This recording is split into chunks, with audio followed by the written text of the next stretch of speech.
Olá, caríssimos e caríssimas. Eu sou o professor Daniel Ramos. Estamos no Evangelho do Dia. A liturgia diária traz para nós Marcos, capítulo 7, verso 1 ao 13. Quero te convidar a se inscrever nas nossas redes sociais. É só colocar @prof. Daniel Ramos, que eu tenho certeza que você vai nos encontrar.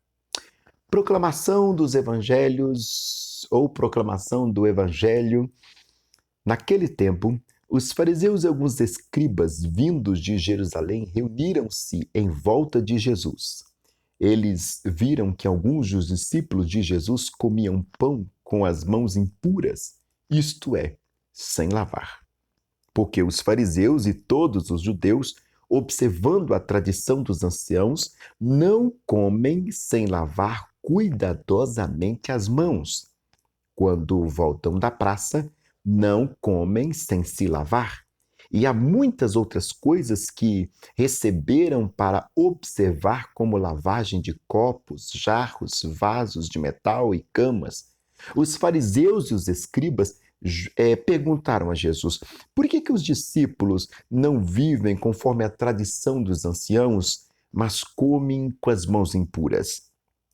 Jesus respondeu: bem profetizou Isaías a respeito de vocês, hipócritas, como está escrito: este povo me honra com os lábios, mas o seu coração está longe de mim. E em vão me adoram, ensinando doutrinas que são preceitos humanos. Rejeitando o mandamento de Deus, vocês guardam a tradição humana.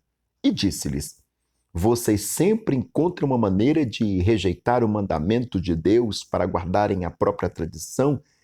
Pois Moisés disse: honre o seu pai e a sua mãe, e quem maldizer o seu pai e sua mãe seja punido de morte.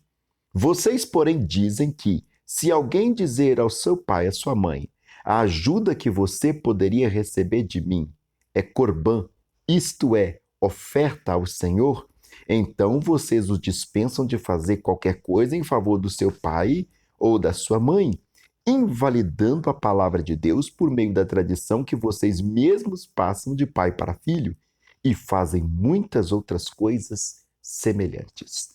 Palavra de salvação. Caríssimos e caríssimas, esse evangelho é um tapa de luva, sobretudo na face de nós assembleianos, que gostamos de enfatizar bastante os costumes em detrimento da doutrina do Senhor. Ah, irmão Daniel, mas você é contra os costumes? De verdade, não, não, não. Nem de longe eu sou contra os costumes, pelo contrário, sou muito a favor dos costumes. O problema é quando os costumes se transformam em idolatria. E Jesus vai colocar aqui, ó, em vão vocês me adoram, ensinando doutrinas que são preceitos humanos. Coisas que não têm nenhuma base na Escritura, coisas que não têm nenhum respaldo escriturístico, é mantido por muitos como objeto de segregação para aqueles que são, abre e fecha aspas, não cumpridor do costume.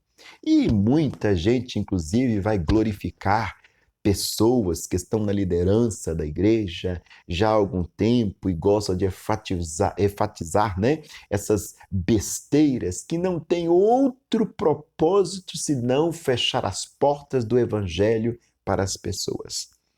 Olha o que eles estão preocupados. Eles não estão preocupados se as pessoas estão comendo ou se as pessoas estão bebendo. Eles estão preocupados se as pessoas estão comendo com as mãos limpas ou não. É verdade que, segundo a ciência moderna, é necessário nós mantermos a higienização das mãos, sobretudo nessa época de pandemia, né? É necessário nós sempre estar higienizando nossas mãos, mas o contexto que nós estamos falando aqui é o contexto onde qual é a maior preocupação? Se nós temos que guardar os costumes, por exemplo, de lavar as mãos, ou se tem ou não o pão sobre a mesa das pessoas.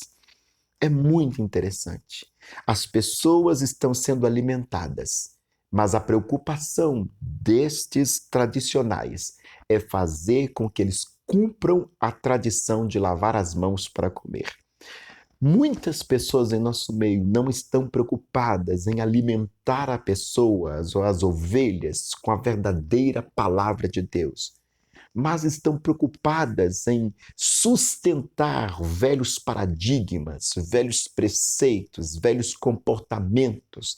E às vezes abrem discussões intensas por causa de uma palavra descontextualizada, uma bobeira. Por exemplo, eu estava no outro dia no elevador e tinha uma pessoa da igreja e ela estava questionando, reclamando, né, perto de uma outra pessoa mais antigo de casa. Ah, fulano mandou eu fazer isso, mas ele sabe que eu não nasci para fazer isso, porque eu sou levita da casa do Senhor. Aí a pessoa, né, falando desse negócio, eu não posso, porque ele sabe, eu sou levita da casa do Senhor. Aí a pessoa mais antiga, e eu observando a situação, a pessoa mais antiga virou levita e acabou com a raça do pobre e do coitado do rapaz.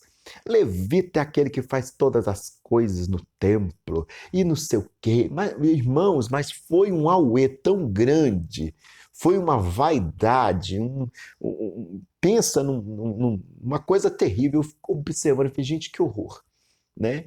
É verdade, levita na casa do Senhor é todo aquele que faz qualquer coisa, né? Desde aquele que limpa, desde aquele que louva, desde aquele que apacenta. Mas a casa do Senhor, da referência dos levitas bíblicos, é o templo. Nós não somos um levita bíblico, nós não estamos no templo, não existe templo no Brasil, né? Não existe essas coisas, templo judaico no Brasil, não. Não existe sacerdócio judaico no Brasil, essas coisas. Então, a palavra levita se reconfigurou na tradição brasileira. Qualquer pessoa que diz eu sou levita na igreja em solo brasileiro, logo o povão vai entender que ele é alguém da área do louvor, ele canta, ele toca instrumentos, sei lá, alguém ligado com essas perspectivas. Vê se você percebe, as coisas se reconfiguram, as coisas vão mudando, as coisas vão se atualizando. Não precisamos ficar tão presos a preceitos que são irrelevantes diante, por exemplo, o ato de misericórdia. Era muito mais proveitoso ali naquela cena se ele tivesse feito, mas custa você deixar um pouquinho o seu levirato, né? Você levita, né? E ajudá-lo. A questão da misericórdia é tão mais importante do que exibicionismos teológicos. Eu sou uma pessoa que guarda os costumes da Assembleia de Deus.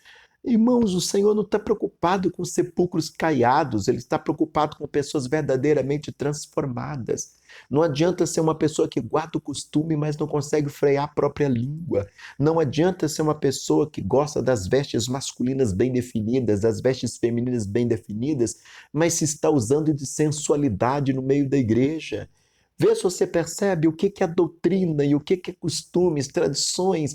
Não adianta a gente implicar com as pessoas lavando as mãos para comer se elas não têm o que comer em suas mesas. Se suas mesas estão vazias, se suas dispensas estão esvaziadas. Vê se você percebe o que Jesus está dizendo. Jesus está dizendo que lavar a mão para comer é ruim de jeito nenhum, mas ele está dizendo, vamos focar no que é importante, vamos focar no que é verdadeiramente sólido, vamos focar no que é realmente relevante para as pessoas. Chega de defender tanta tradição, tanto costume, tanta bobeira, tanta coisa que a gente sabe que não tem sentido. As pessoas dizem que gostam da palavra, dizem que amam a palavra, dizem que conhecem Bíblia e continuam insistindo em velhos paradigmas que a palavra diz que não tem nenhum sentido para o Senhor. Dá até um pouco de preguiça diante dessas coisas. A palavra do Senhor, ela é exaustiva, a palavra do Senhor é grandiosa e ela por si mesma já é o suficiente para que nós acrescentamos nela mais fardos à vida das pessoas. Fiquemos na palavra. O que orienta a palavra? O que diz a palavra? Mas eu não quero fazer isso. Glória a Deus, meu irmão. Glória a Jesus. Mas eu não quero seguir mais esse costume. Glória a Deus, meu irmão. Aleluia. Desde que você permaneça alimentado na palavra e faça conforme a palavra, o costume é a coisa de segunda instância, que não necessariamente tira do céu e põe no inferno. Isso não existe. Vê se vocês percebem. Ah, mas a porta é estreita, meu querido, a porta é estreita. Em Jesus na cruz do Calvário, não sou eu nem você que tem que ficar estreitando a porta para dificultar a entrada dos outros, não. Porque a palavra falou, vai por todo mundo e proclama o evangelho. Mas não adianta nada eu ir proclamar o evangelho e ao mesmo tempo fechar a porta. Vai ter que passar no sufoco. Não é assim, meu querido. Passa pela rejeição ao mundo e pela sujeição a Cristo. Passa pela renúncia ao pecado e adesão ao evangelho. É assim que funciona o evangelho. Vamos parar de focar em coisas bestas. O próprio Senhor nos recomenda. Foquemos naquilo que é verdadeiramente relevante. Para a glória de Deus Pai. Deus abençoe sua vida. O recado está dado. Tenha um excelente momento proveitoso na presença do Senhor.